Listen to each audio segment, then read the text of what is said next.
Assalamualaikum warahmatullahi wabarakatuh. Kembali lagi dengan kami di Kreator Amatir. Kali ini kami akan membacakan sebuah cerita berjudul Teror Hantu di Kebun Pisang. Sebelum ke ceritanya, kami mohon dukungannya kepada teman-teman semua untuk membantu mendukung channel ini dengan cara subscribe, like, komen, dan share ke media sosial teman-teman semua. Tidak berlama-lama lagi, langsung saja ke ceritanya. Aldi, Dika, dan Wati adalah tiga sahabat yang tinggal di desa kecil. Suatu malam, mereka berani bertaruh untuk melewati kebun pisang yang terkenal angker di desa mereka. Namun, apa yang seharusnya menjadi permainan malah berubah menjadi teror nyata. Malam di kebun pisang, suasana malam mencekam, angin bertiup pelan, dan suara jangkrik terdengar nyaring. Aldi, Dika, dan Wati berjalan dengan senter menyusuri jalan setapak di pinggir kebun pisang. Kita masih bisa balik sekarang, loh, ujar Dika, berbisik. Takut ya? Katanya berani. Tanya Wati, bercanda. Udah, jangan berisik. Kita jalan cepat aja, ujar Aldi. Tiba-tiba terdengar suara bisikan pelan di antara daun pisang. Pulang, pulang, sebelum terlambat, ucap bisikan. Dengar nggak? Tanya Dika, berhenti mendadak. Suara siapa itu? Tanya Wati, menelan ludah. Senter Aldi tiba-tiba berkedip-kedip lalu mati.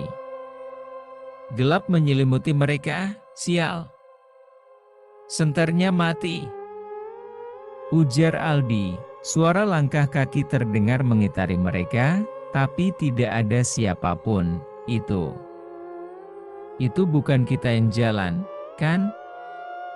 Tanya Dika, gemetar. Tiba-tiba terdengar suara tertawa pelan dari belakang mereka. Astaga, di belakang kita, ujar Wati, mengerang. Mereka berbalik perlahan dan melihat sosok perempuan berambut panjang, mengenakan gaun putih kotor, berdiri di antara pohon pisang, tersenyum dengan mata hitam kosong. Kalian sudah terlambat, ucap hantu. Suara serak. Wati menjerit. Aldi menarik tangan mereka berdua dan mereka lari sekuat tenaga keluar dari kebun pisang. Setelah berhasil kabur dari kebun pisang, Aldi, Dika, dan Wati mengira semuanya sudah berakhir. Namun, sesuatu yang mengerikan malah mengikuti mereka pulang. Malam di rumah Aldi terengah-engah setelah berhasil masuk ke rumah.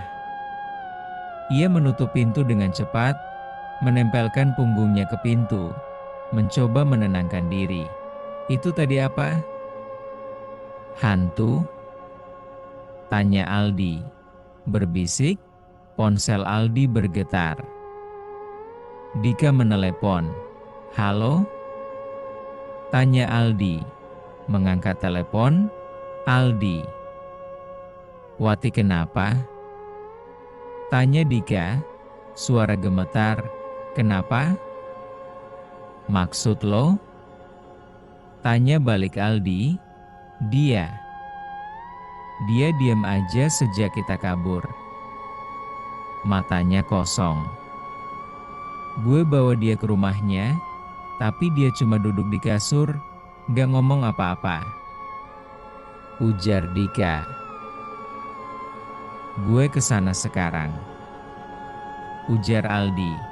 Menelan ludah, Aldi buru-buru keluar, mengayuh sepedanya ke rumah Wati. Saat tiba, pintu rumah Wati sedikit terbuka. Rumah Wati, Aldi masuk dengan hati-hati. Dika duduk di ruang tamu, wajahnya pucat. Wati masih di kamarnya, duduk di kasur dengan tatapan kosong. Wati, "Lo nggak apa-apa?" tanya Aldi. Wati perlahan menoleh ke mereka, senyum kecil muncul di bibirnya. Tapi matanya tetap kosong. "Aku kedinginan," ujar Wati. Suara pelan, "Lo lihat lehernya?" tanya Dika, berbisik ke Aldi. Aldi memperhatikan leher Wati yang terlihat kemerahan, seperti ada bekas jari tangan. "Astaga," ujar Aldi. Gemetar, tiba-tiba lampu kamar berkedip-kedip. Angin dingin berhembus, meskipun jendela tertutup. "Dia di sini," ujar Wati, tertawa pelan. "Siapa?" tanya Dika.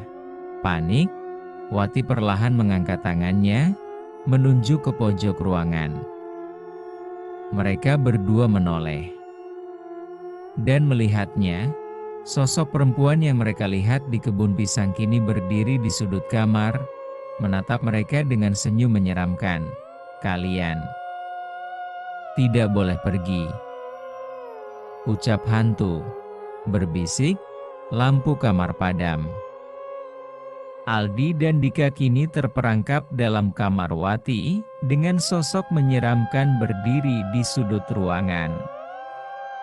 Mereka tidak bisa lari. Dan lebih buruk lagi, Wati sepertinya sudah bukan dirinya lagi. Di dalam kamar Wati, lampu kamar mati. Hanya ada cahaya samar dari luar yang menerangi ruangan. Suara napas Aldi dan Dika terdengar berat. Wati masih duduk di kasur, senyum mengerikan terukir di wajahnya. "Aldi, ini gawat," ujar Dika, berbisik. "Gue tahu," ujar Aldi, gemetar. Dari sudut ruangan, terdengar suara langkah kaki mendekat. Suara itu berat dan menyeret, seperti seseorang yang pincang. "Jangan menoleh," ucap hantu, berbisik. Dika secara refleks hampir menoleh, tapi Aldi langsung menarik tangannya. "Jangan lihat," ujar Aldi, berbisik. Hawa ruangan semakin dingin. Wati mulai tertawa pelan, suara tawanya terdengar bukan seperti dirinya. "Dia sudah di sini," kata Wati. Suara aneh. Tiba-tiba, pintu kamar terbanting keras. "Mereka terkunci, kita harus keluar," ujar Dika, panik. Aldi meraba-raba di dalam kegelapan, mencari sesuatu untuk membuka pintu. Sementara itu, suara langkah kaki mendekat. Lalu terdengar napas seseorang. Tepat di belakang mereka. "Kalian milikku," ucap hantu, berbisik. Dika tak tahan lagi. Dengan gemetar, ia perlahan menoleh, dan langsung membeku. "Dika, lo lihat apa?" tanya Aldi, panik. Dika tidak menjawab. Matanya kosong, tubuhnya kaku seperti patung. "Satu lagi," ujar Wati, tertawa pelan. Aldi mengguncang Dika, tapi tidak ada reaksi. Perlahan, tubuh Dika mulai bergerak sendiri, seperti ada yang mengendalikannya. "Dika?" tanya Aldi, ketakutan. Dika menoleh ke Aldi, dan senyum yang sama dengan Wati muncul di wajahnya. "Dia sudah ada di dalam," ucap Dika. Wati. Bersamaan, suara serak. Aldi mundur ketakutan, tapi tiba-tiba tangan pucat muncul dari kegelapan dan mencengkeram lehernya. Aldi kini dalam bahaya. Wati dan Dika bukan lagi sahabatnya, mereka telah menjadi sesuatu yang lain. Di tengah kegelapan, sosok yang menghantui mereka mulai menunjukkan wujud aslinya. Di dalam kamar Wati, Aldi terbatuk-batuk.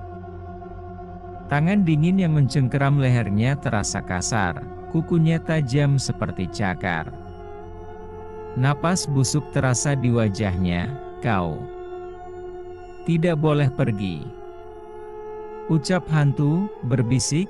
Aldi berusaha menendang dan meronta. Dalam kepanikan, tangannya meraih sesuatu di meja kecil, sebuah botol minyak kayu putih. Dengan sekuat tenaga, dia menyiramkan cairan itu ke tangan yang mencengkeramnya. Terdengar suara jeritan nyaring. Cengkeraman itu terlepas, dan Aldi jatuh tersungkur ke lantai. "Sial!" ujar Aldi, terengah-engah. Ia merangkak ke pintu, tapi Dika tiba-tiba menghalangi jalannya. Mata Dika masih kosong, senyum mengerikan terukir di wajahnya. "Kau tidak bisa lari," ucap Dika. Suara aneh. Wati juga berdiri, kepalanya miring dengan tidak wajar, seperti lehernya hampir patah. "Kita akan bersama selamanya," ucap Wati. Tertawa. Aldi panik. Ia merogoh saku celananya dan menemukan sesuatu, sebuah paku kecil yang entah bagaimana ada di sana. Tanpa berpikir panjang, ia menggenggamnya erat. Kalau ini beneran hantu, harus ada cara buat ngusirnya, gumam Aldi, berbisik.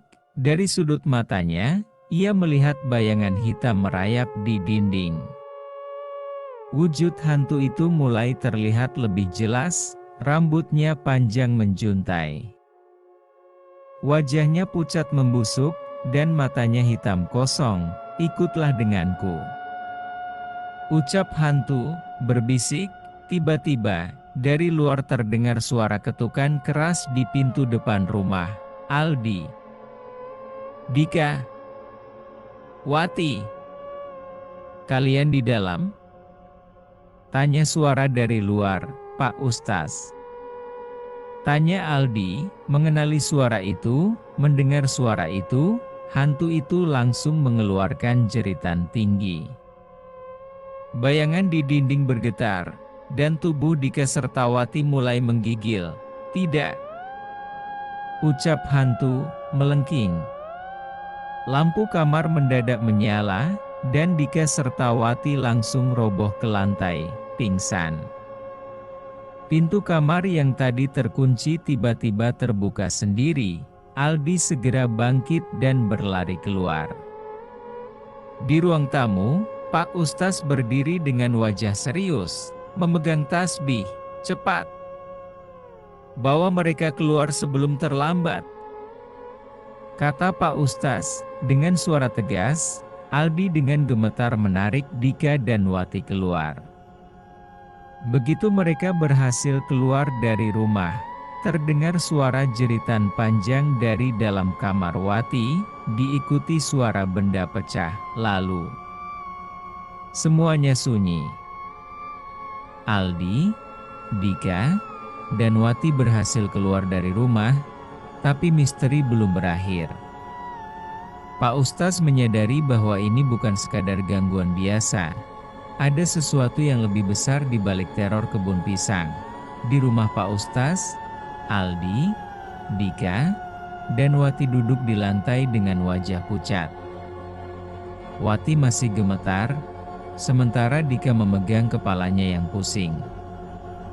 Pak Ustaz menyiapkan segelas air putih dan membaca doa sebelum memberikannya pada Wati. "Minum dulu, Nak," kata Pak Ustaz, lembut. Wati meminumnya perlahan. Matanya berkaca-kaca.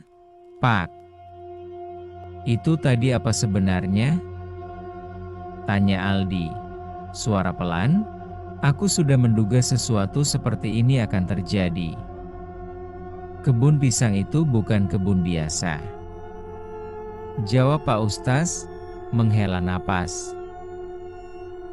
Aldi dan Dika saling berpandangan. "Maksudnya?" tanya Dika. Dulu, puluhan tahun lalu, ada seorang perempuan yang dibunuh di sana. Namanya Sari. Ia difitnah sebagai penyebab kematian seorang bayi di desa ini. Warga yang marah menangkapnya, mengikatnya di pohon pisang, dan membiarkannya mati di sana. Jawab Pak Ustaz, suasana menjadi lebih dingin. Wati menutup mulutnya, ngeri. Jadi, dia arwah penasaran? Tanya Aldi, berbisik, iya. Karena dia meninggal dengan cara yang kejam, rohnya tidak pernah tenang. Ia terus mencari orang-orang yang masuk ke kebun itu. Siapapun yang melihatnya, akan dia bawa. Agar tidak sendirian dalam penderitaannya. Jawab Pak Ustaz, mengangguk, Dika menelan ludah. Lalu teringat sesuatu, jadi, kalau gitu, kenapa dia nggak berhasil bawa kita? Tanya Dika, karena kalian masih bisa diselamatkan. Tapi, jawab Pak Ustaz, serius, tapi apa? Tanya Aldi, curiga.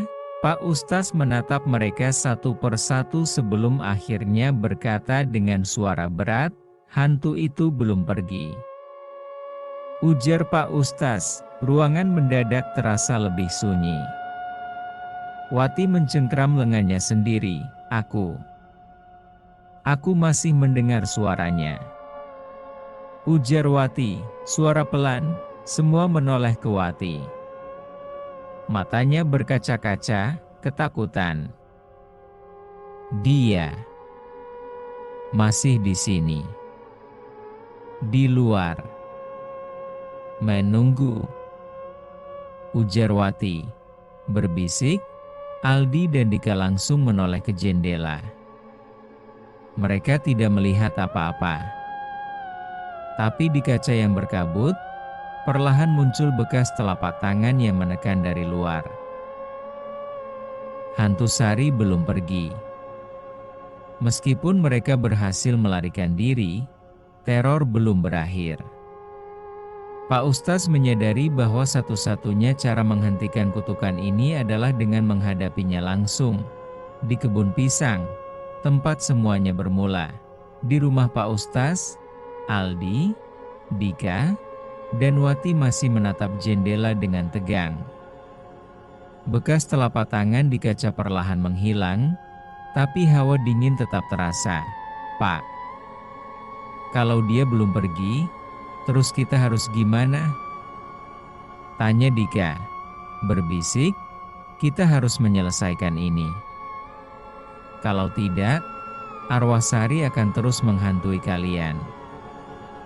Jawab Pak Ustaz, menarik napas dalam, maksudnya, kita harus balik ke kebun pisang?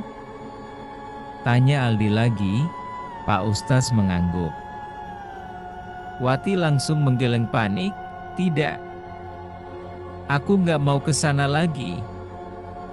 Ujar Wati, aku mengerti ketakutanmu, nak. Tapi kalau tidak, dia akan terus mengikutimu. Semakin lama, dia akan semakin kuat. Ujar Pak Ustaz, lembut, suasana menjadi sunyi. Aldi dan Dika saling berpandangan. Mereka tahu ini satu-satunya cara, baiklah, kita selesaikan ini. Ujar Aldi, menghela napas, Wati masih ragu, tapi akhirnya mengangguk pelan. Aku nggak mau lari lagi. Ujar Wati. Pak Ustaz tersenyum tipis, lalu berdiri dan mengambil tasbih serta botol berisi air doa. Kalau begitu, kita pergi sekarang. Sebelum dia semakin kuat. Ujar Pak Ustaz, di kebun pisang tengah malam, langit gelap tanpa bintang. Suasana kebun pisang terasa lebih mencekam dari sebelumnya. Daun-daun pisang berdesir pelan seolah membisikkan sesuatu, tempat ini lebih menyeramkan dari yang gue ingat. Ujar Dika, berbisik, kita harus kemana? Tanya Aldi, melihat sekeliling, ke pohon tempat Sari meninggal. Ujar Pak Ustaz, menatap ke tengah kebun, mereka berjalan dengan hati-hati. Setiap langkah terasa berat. Semakin dalam mereka masuk ke kebun, semakin dingin udara di sekitar mereka. Tiba-tiba, Wati berhenti dan mencengkeram lengan Aldi dengan kuat, berbisik, "Aku mendengar sesuatu," ujar Wati. Semua terdiam. Lalu, terdengar suara samar dari balik pepohonan, "Kalian kembali." Akhirnya, ucap bisikan, Dika menggigil, sementara Aldi mengepalkan tangan. Pak Ustaz tetap tenang dan mulai membaca doa. Lalu, di depan mereka, samar-samar terlihat bayangan seseorang berdiri di bawah pohon pisang terbesar di sana. Sosok itu semakin jelas. Seorang perempuan dengan gaun putih kotor, rambut panjang menutupi wajahnya. Kepalanya miring dengan sudut aneh. "Kalian tidak akan pergi," ucap hantu Sari, berbisik. Lampu senter yang mereka bawa berkedip-kedip, lalu mati total. Kebun pisang menjadi gelap gulita. Wati menjerit.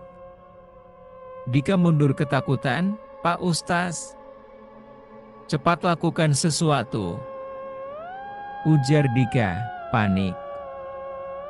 Pak Ustaz menuangkan air doa ke tanah dan mulai membaca ayat-ayat suci dengan lantang.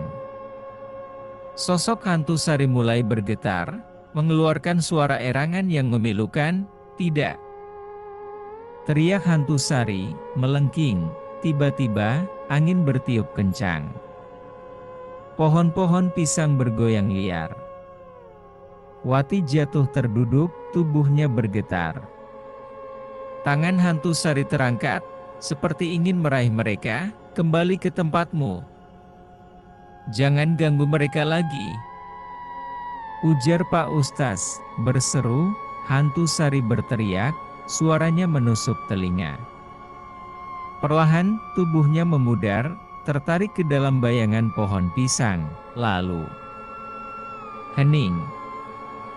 Angin berhenti. Suasana kembali normal. Aldi, Dika, dan Wati saling berpandangan, napas mereka tersengal-sengal. "Apa? Sudah selesai?" tanya Aldi, berbisik.